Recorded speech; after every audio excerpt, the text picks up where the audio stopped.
Kumusta mga brad? Doon nga po sa ibang bansa katulad sa bansang Indonesia, mayroon po silang mga variant ng Honda Beat na naka naked handlebar. Ito nga po ang kanilang Honda Beat Street na kung titignan nga po natin ay talagang napakaangas. At itong motor nga po na ito ay matagal nang nilabas doon sa kanila. Pero hanggang ngayon hindi pa rin nakakarating sa Pilipinas. Ano pa kayong hinihintay ni Honda Philippines? Pasko. At ngayon nga po may bago na namang chismis na kumakalat doon sa Indonesia. Actually hindi na to bago kasi pumutok na rin to dati. Na di umano maglalabas daw sila ng Honda Vario Street.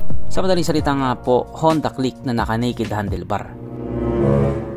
Sa totoo lang, hindi naman po imposible yan. Kasi nga po, may mga gumawa na yan.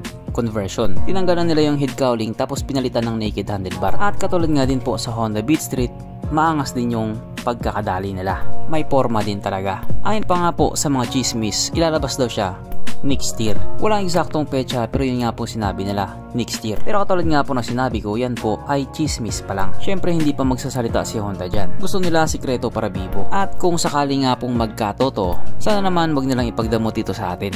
Alam naman po kasi natin na sobrang mabenta yung Honda Click dito sa Pilipinas. Sobrang mabenta nga niya, yung nilabas nila na bago kahit wala namang pinagbago, mabenta pa rin. Kumbaga siya pa rin yung number one choice ng mga tao. Kaya kung sakaling maglalabas man sila ng bago, sana makarating din dito. Hindi katulad doon sa Honda Beat. Doon sa Indonesia may mga Honda Beat Street sila, yung naka-naked handlebar.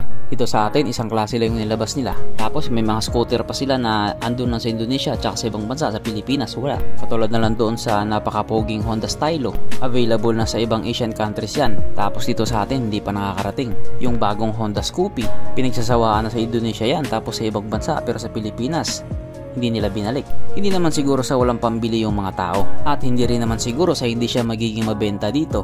Karamihan nga, puro na lang sana all. Sana all, nakadikwat ng bilyon. De joke lang. Kaya dito nga po sa Honda Vario Street, di umano, kung sakali mang magkatotoo, sana makarating sa Pilipinas. Para hindi naman bias. Pero kahit nga po ganun, wala pa din tayong bounce cape. Bye.